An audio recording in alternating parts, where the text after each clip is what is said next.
This week I'm joined by Annie Zaidi. She's the Nine Dots Fellow for 2019-20 and the winner of the Nine Dots Prize for the same year. She's the author of this brilliant book, Bread, Cement, Cactus, which was published by Cambridge University Press this year. So, Annie, can you tell us a bit about yourself? What's your background and why you're interested in what you're writing about? My background's in journalism. I have been writing on and off for about 22 years now. And I haven't quite quit journalism, as in I've always just done it on the side. But for the last 10 or 12 years, I've also been writing fiction and plays and things like that. A lot of my work is sort of at the intersection of the personal and the political. And I guess some of that comes from being a journalist, political. But I often find that personally, as a person, I find that my way of understanding things is to experience them and to try and examine my own life, to look for the gaps in it. And I'd been thinking for a long time about writing a memoir, and specifically about the place where I grew up. And initially, I thought I'd make a novel of it, but I just never got around to it. Partly because I just lived there as a child, and you're not very reflecting as a child. You know, you just accept what there is. You don't challenge it. By the time I found the ideas with which to examine my childhood and examine that atmosphere, I had no memory of it. So I began to think about how I want to do this, and then I took a trip back to look at it, you know, with adult eyes and to try and understand that place. And I sort of understood a little bit, not very much, but I began to understand. And just around that time, a lot was changing in India also. A lot was changing legally. It made my own position very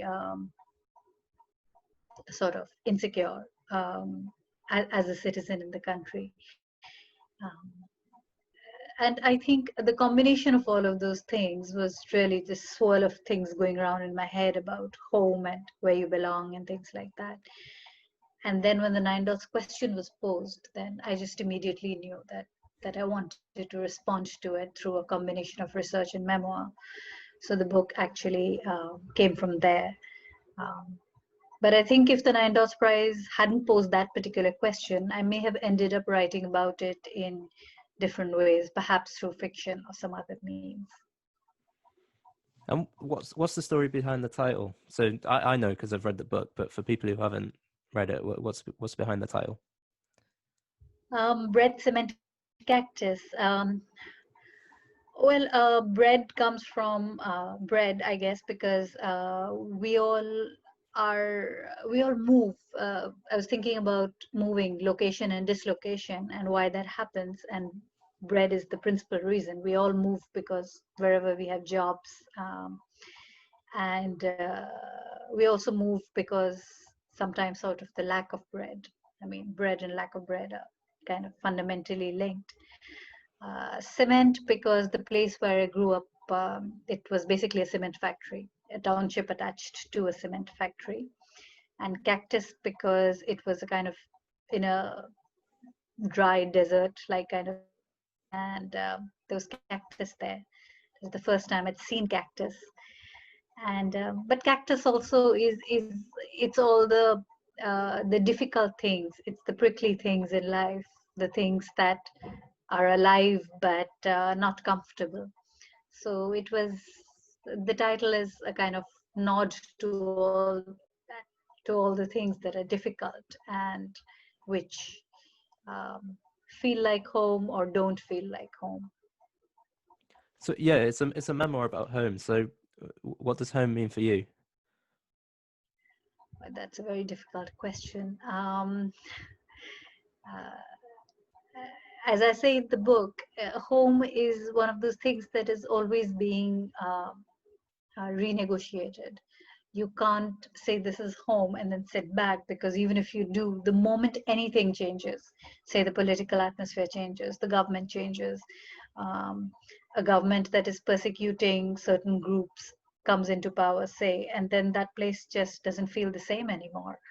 Or um, say you lose a job, and the lifestyle that you're accustomed to, you can no longer access that. I mean, while I was researching the book, although I haven't written about that in this book, but I was also reading, because I happened to be in Cambridge, I was reading a lot about England, and about the locations that happened from England, the migrations that happened in the late 19th, 18th, kind of through the late 18th up to the early 20th century. Lots America, Australia. And what struck me particularly about Australia was that a lot of people who were sent out were convicts, but a lot of them were also children. And these were orphans, and they were people just accused for stealing bread or cheese or things like that, or a handkerchief. And it just seems inconceivable now, right? Living in London, you wouldn't imagine that somebody could be, I mean, the choice would be deportation to, somewhere on the other end of the planet, or just being hung or sentenced to life in prison. Um, so if you if you think like that, if this is going to be a life that you are going to have to make this choice between living in this place where you're going to be sentenced to prison for just wanting bread and cheese, and being sent somewhere else, the other end of the planet, where you might die anyway getting there. What would feel like home? I don't think any place would feel like home. Maybe if you get lucky and you survive and you reach that place and you build a new life, then that might begin to feel like home. But certainly the fact that you're born somewhere, and that you can be called a citizen of a country, but if the life that is being offered to you is so fragile and uh, so sort of disbalanced, like the smallest thing, you could fall sick and then suddenly you're in debt, and then next thing you're in prison. Those sort of things still happen. They still happen to lots and lots of people all over the world. Certainly in my country, they happen. To a person who lives such a precarious life, they can be rendered homeless, with just not having the not knowing where the next meal is coming from. If you're out of work for just 2 days, um, I don't know what home would feel like. I very much doubt that uh, for people whose lives are very precarious, um, home is any location. And there are many notable quotes in the book, such as, "Growing up, I never knew how to answer questions about where I was from." And there's also, "Belonging, however, had always been a fraught question for me." Now, can you give a brief explanation behind these quotes? Yeah, well, my life was not quite as precarious as what I've been talking about. Um, but the thing is that most people have very easy answers to these questions. And I think some of those easy answers come from privilege, from maybe you move for work, but your family has one definite home. Or your family is kind of homogeneous, and therefore you never really call into question um, that family's belonging. You just identify with the family, and that's enough, or with one particular language, and that's enough. Um, I think if my parental background had been the same, as in if both my mother and my father came from the same place, from the same religion, the same caste, the same country, even, uh, and if I belonged to a certain majority language, majority religion, etc., in my country, I think things would have been different for me, because there, with privilege comes the habit of not questioning too much the assumptions that you make about the world and the world makes about you. Um, for me, because I was different, because I came from a mixed marriage, because especially the marriage itself was tricky. India as a country was partitioned in 1947. Until 1947, it was just, it was all India. Then suddenly it was India and Pakistan. And my father was from Pakistan, but he was not Muslim. So his family left. My paternal side of the family left and came to India. And then my parents met and got married, but my mother was Muslim. And what has happened is that intercommunity marriages are another kind of fraught question in India, because there's always the sense that uh, that is something that should be disallowed, and there is a lot. It wasn't so when my mother married. It wasn't as as contested and as political a question 20 or 30 or 40 years ago. Now it is.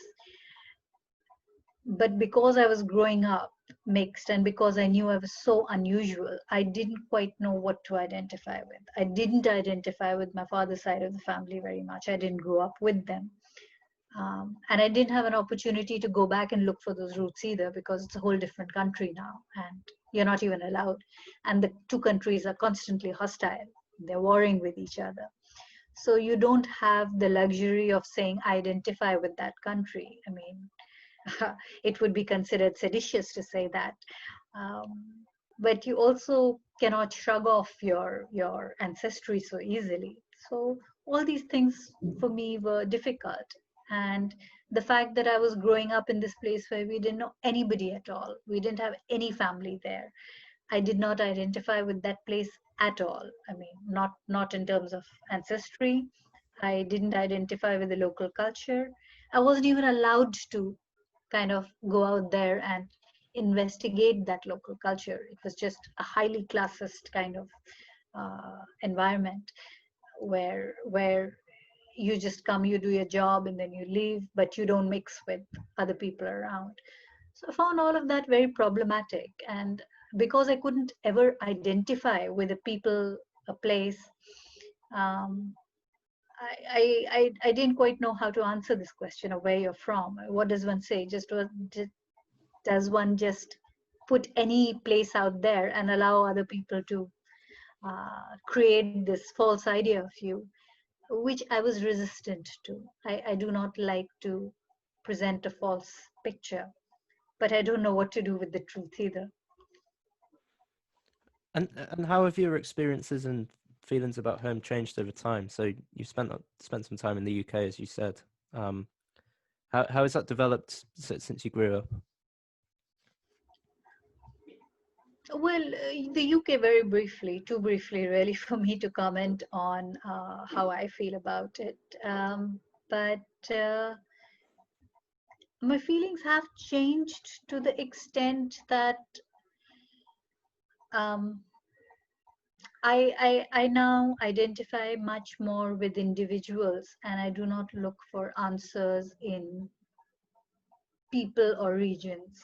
Um, it doesn't make any sense for me to say I identify with this particular state, because that state is just millions of different kinds of people, and those people are very, very different from me. They could be extremely violent people.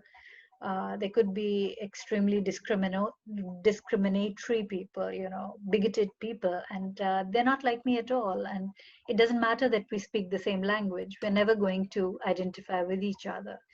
There are fundamental differences of values. So I know that I identify with my grandparents, for instance. Even within the family, um, I would say there are only some people I identify with, and others I do not identify with. But the people whom I know and I love, um, and where they are, wherever they are, um, I think I can identify with those places also, because it is linked up with my memories. Wherever I have memories, those places I belong to in different ways. I think there's little bits of me that belongs in different places. And any place can be home provided it is safe, and it gives you a sense of the future. We'll go to the start of the book. So you talk about your experiences of living in a colony, you call it, which is kind of a urban industrial complex, an industrial township. And you say you lived in the D-type quarter. So what do those years look like, and what do these colonies look like? An industrial township, for those who are not familiar with them, usually they're set up in remote areas because they need space and they need natural resources. So depending on what the industry is, in my case, it was cement, and then later briefly a tire factory as well. The local resource they needed was limestone. So they needed to be near wherever the deposits were, the limestone deposits. That's why this particular state has the highest number of cement factories in the country, all kind of located in that same belt of hills, because that's where the mountains are. That's where the limestone is. So what happens is that the industrialists usually typically do not come from these areas because people there don't have the money. Whoever wants to set up a factory is usually already very rich and very well connected politically. So they put up an application, and they once they get the government permissions to extract the limestone, they get mining licenses, and then they start to build this area, and they buy it from the local community that was already living there. In this particular case, it was a tribe, an indigenous tribe. They were called the Garasias. They parted with the land without too much fuss, because I think partly because they didn't know its value to the industrialists. They were probably paid whatever small amount, and they negotiated for only 20 jobs because there were 20 families, and they thought that if they get just one job per family, that would be enough. They were not very far-sighted, and they were not very well informed about the ways in which the world was changing, the ways in which employment would change, how resources were being extracted, and these were resources that couldn't easily be put back. It's not like farming where you're taking something for just one season, and that in 1 year the earth will recover. It's not like that. I don't think they were informed about these things. um, what happened is that for the first few years it was okay because they were not very well educated, and they got jobs, but it was the lowest income level jobs. It was just loading, packing, mining, things like that, and only 20 men. uh, the factory, of course, employed thousands of people. These people, the indigenous tribes, they came forward, they worked as labor, they built the factory up, they built the houses we lived in, they built the school I went to. They weren't allowed to live in the colony, though, because that was the rule. Only employees could live in, and even the employees who were given jobs were not given housing because the argument was that they lived near enough. They didn't need the housing, which I think was quite unfair because their housing was not really, I mean, it was huts. It was made of mud and wood. It wasn't cement and limestone kind of housing. Um, Apart from that, the bigger problem was that some people got admissions, but the community as a whole was not being educated in the better schools, the school I went to. And I think over time, resentment started to brew. Within the factory, it was a kind of strange environment. This is common to all factory townships in India. They're highly stratified. So all the top management lives in one corner, and they have big houses and nice lawns and appropriate staff, cars given to them. Then there's the next level, that's the middle management. Then there's sort of, just the lower rung management, which is where we were staying for the longest time. Then there are the workers, the people who manage the furnaces, and the what you would call working class people. And people were bunched together like that. It wasn't like if you were a manager, you could live next to a working class person in the same colony, built by the same people, and just a 2-minute walk away. But the intention of creating these so-called types based on, who should have what, because you're working class, you don't get a loan, because you're a manager, you get a loan. It was just so blatant and so out there. And we never questioned any of it. Nobody questions any of it. It was just that, this whole typing of people, once I became a journalist and I started to examine what is that, what is this A type, B type, C type, D type. Why is it that you cannot create a wholesome environment, and then sure, let people, depending on how much they want to spend, rent, the appropriate housing. But that doesn't happen. You're allotted housing. You even if you wanted to spend, if a worker wanted to blow up as much money as possible on a bigger house, that option is not provided to a worker. So I began to think of those things, and the ways in which we were kept completely sealed off from the life that existed in that place before. We did not visit the tribes around. We had no exposure to their culture. We never learned their languages. And that also made me think about the, what power does in a language framework, how culture survives or doesn't survive with a certain medium of instruction, with certain languages, what dies when a certain culture dies, what value system dies, all those things. Um, I learned by questioning that township, I learned to question everything else around it. Yeah, can we talk a little bit more about language? So there's a quote that you say that language politics is knotted into origin politics. Now, what can language tell us about home and people's perceptions of home? Um, well, language is very political everywhere. In India, particularly right now, it's very political. Um, I'm pretty sure even in the UK, actually, because English, of course, is universal there, but it's only very recently that there's this new kind of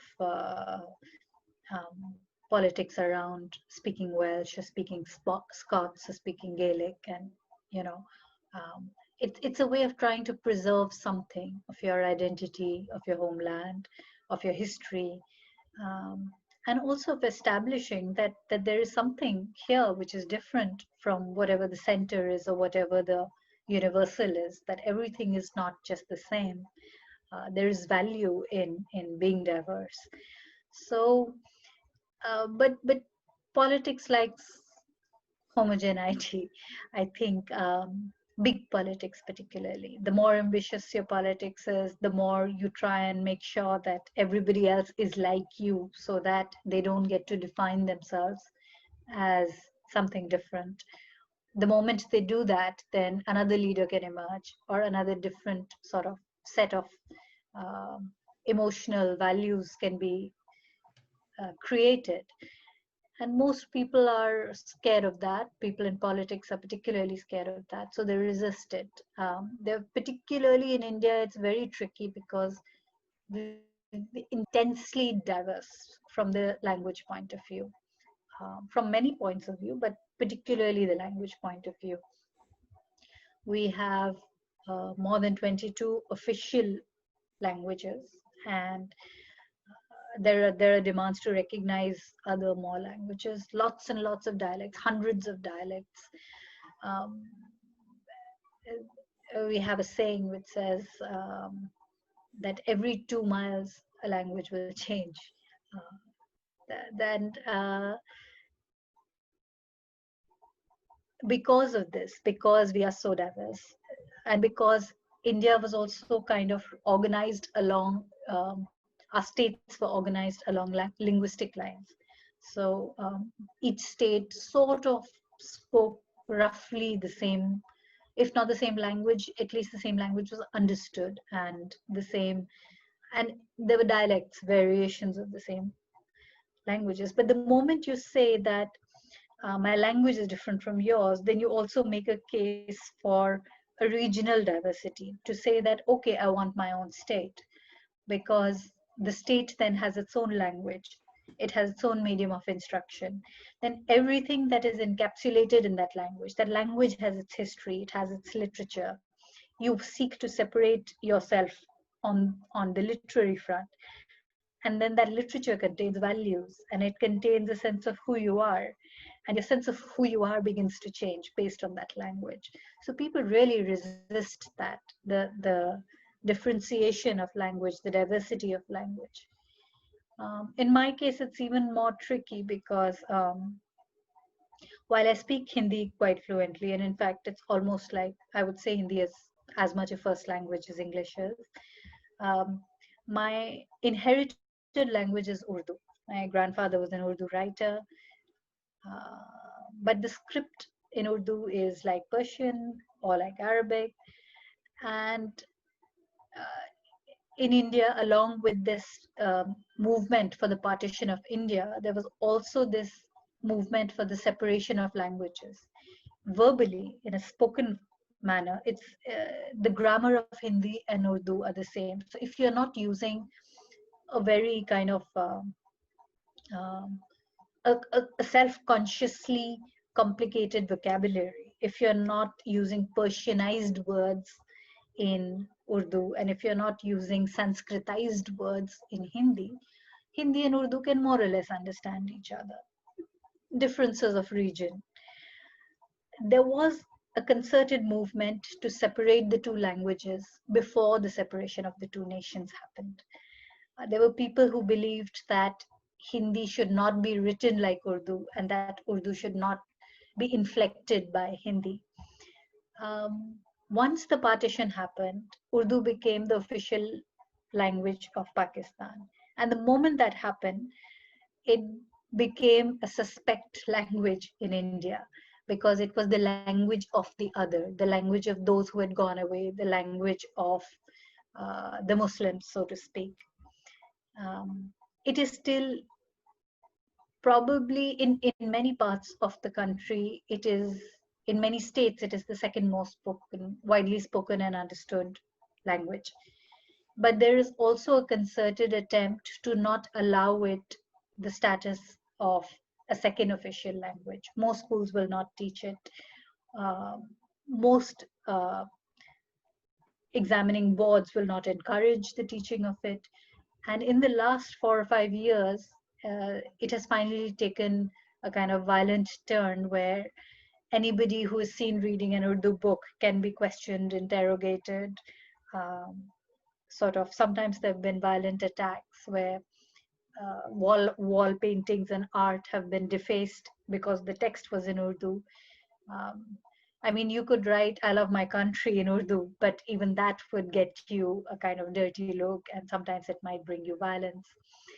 So these are the kind of things that were particularly troubling, and they still remain troubling. There are people who are trying to officially get Urdu de-recognized as an Indian language, um, and and this is something that will impact millions of people, not just a few hundred.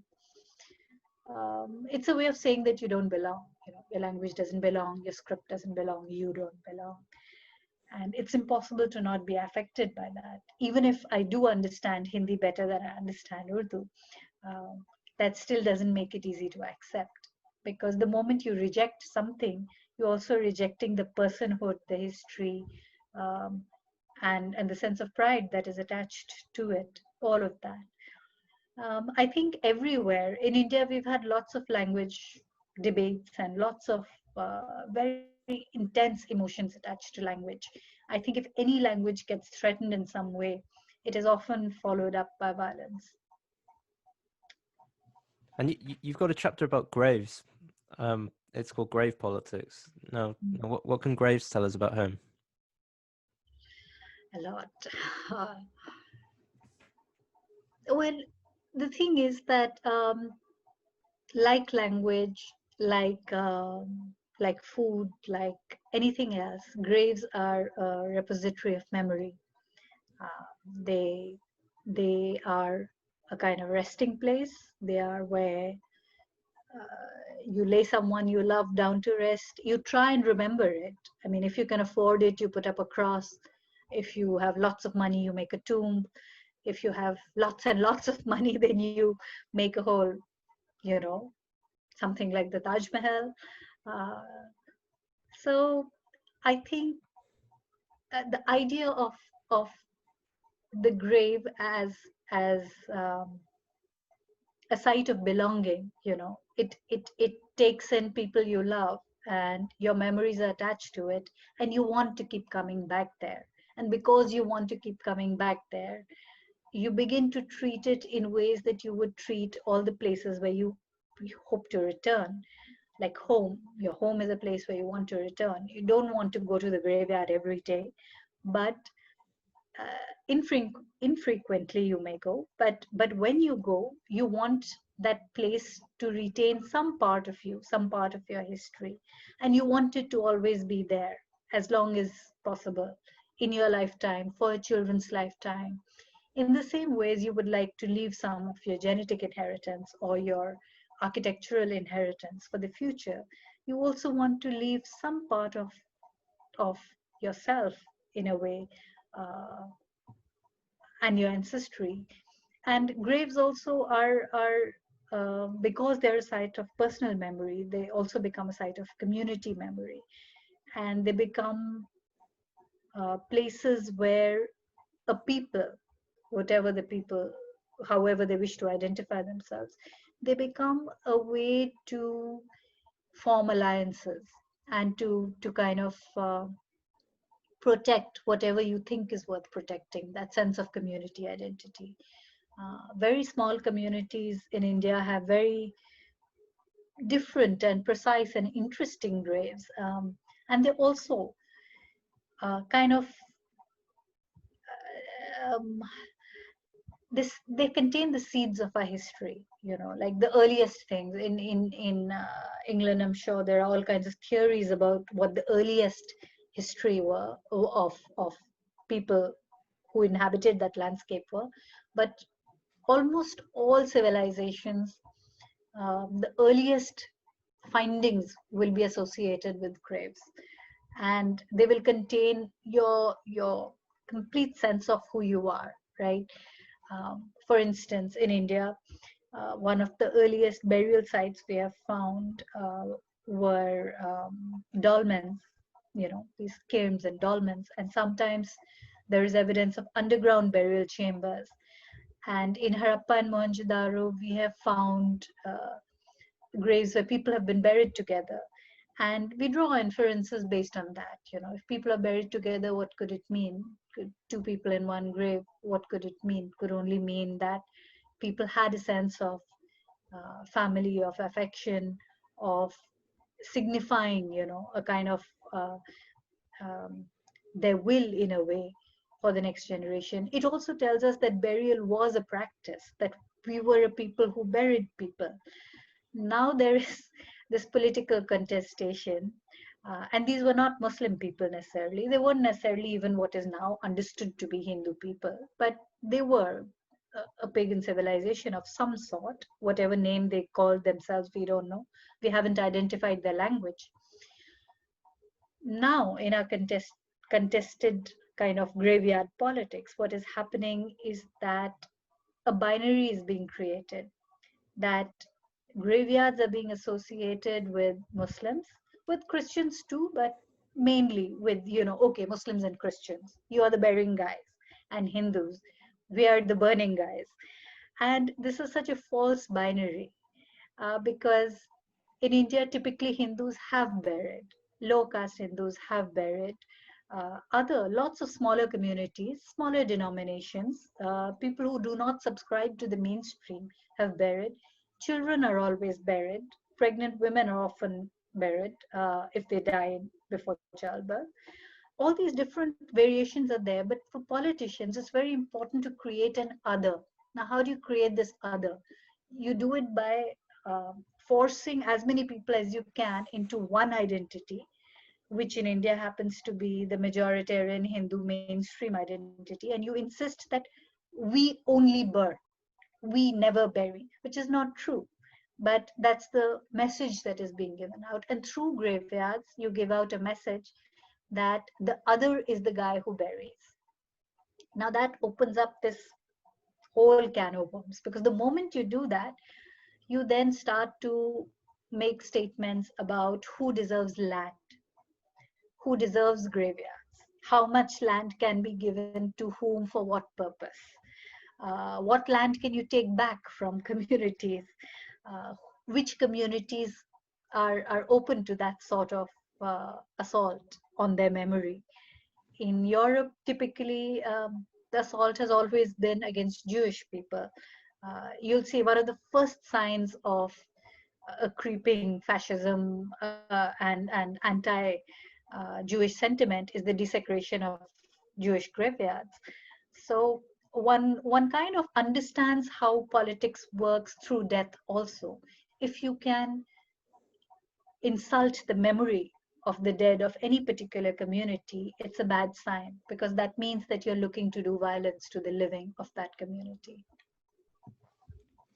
And what I found interesting was that you talk about the East and West division in India, which can be traced back to British colonialism. So the West gained from agricultural and infrastructural improvements like canals and land holdings and things like that. And the East, on the other hand, was it became a land of debt, essentially. Now, does that division still play out?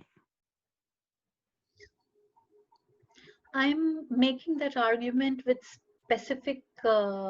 specifically with regard to the United Provinces, which is where my maternal home state was. This is one of India's largest states. Uttar Pradesh is what it's called now. In the British times, it was called United Provinces. Uttar Pradesh just means the northern province, you know. So it's kind of divided into three rough areas, which is the western region, the central region, and the eastern region. Now, my family's roots actually lie in the eastern region. That's where they were originally from. And the eastern region is often where a lot of the rebellion happened. It happened all the way from east up into the west, but a lot of the soldiers came from the east, and they were the ones who rebelled against the East India Company in 1857. So as a result of that, and also as a result of various other things, you know, I mean, the central region was actually also where the center of power is located. It was then and it is now. So naturally, that those cities are always better developed wherever you have a center of power. A lot of the new industries came up in the western region: leather, garments, textiles. All of them came up in the west. That never happened in the east. The east was mainly agricultural, and it remains agricultural, but it doesn't have a lot of canals, it doesn't have a lot of irrigation. It's highly feudal. One of the things I mention in the book is also, it's not just the lack of development is not just on account of the lack of industry. That is one factor, but also the fact that it's highly feudal. People maintain these vast lands, and they don't necessarily do much to improve the land. They want to control it anyway. They don't want to part with it. There's a lot of landlessness, so there's a lot of people who work the land, but they never earn enough and they never own any land. Lots of migration from that area. So I think some of it comes from the lack of development, but I can't blame it just on historical reasons. I think a lot of it also has to do with uh, the way people conduct themselves in their politics. There's nothing to prevent people from setting up industries if uh, if they could also commit themselves to a better kind of politics. I'll ask two more questions. I appreciate you're busy. So this is a memoir, so you're not trying to document other people's experiences, but have you met anyone? Have you spoke to people who've had similar experiences to you? Um, Yes, I think certainly lots of people who've read the book have come back and said that, oh, I grew up in an industrial township too. I know what this is like, and oh, um, I completely know what you're saying about language, etc., etc. Um, I would imagine that actually my experience is not that unique. A lot of people have probably felt what I feel, but they may not have thought what I have thought, or they may not have researched the topic in the same way. I've spent many years thinking about it. I spent my whole life thinking about it, and the last couple of years, kind of working on it and writing it, and I feel that in India particularly, I would feel that about 40% of India migrates, you know, for work or whatever reason. Anybody who has had to move more than twice for any reason, for work or because their parents moved or anything, will identify quite strongly with the themes that I'm talking about.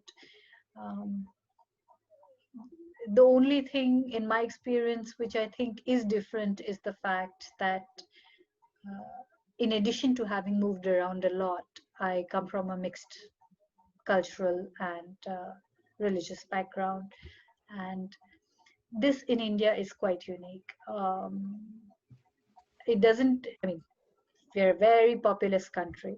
So I think even 1% of our population is still a lot of people. It's like we are 1.3 billion people. So you can imagine 1% of that is still quite a lot of us. But having said that, my experience is perhaps, limited to 0.1% of the population um, in this regard.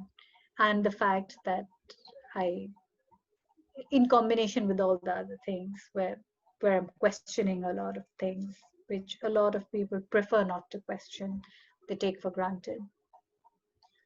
Um, I do hear a lot actually from people in the UK who have read the book, who also identify with it for completely different reasons. I mean, their experience is not like mine.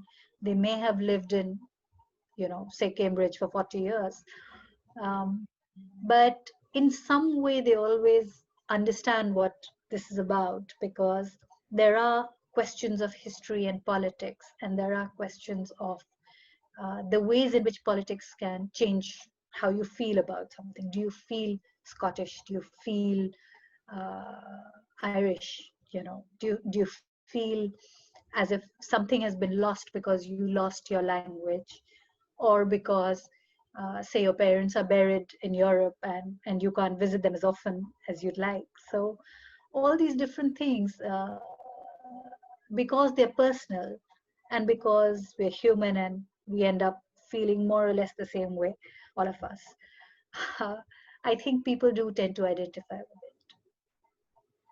And I'll finish with this one. And it might be a difficult question for you to answer, but what impact do you want the book to have? What do you want readers to take away from it?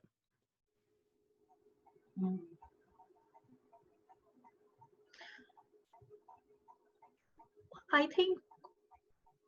I think the one thing I would like everybody to take away from it is to not have a narrow view of the homeland, to understand that we all come from somewhere else, all of us.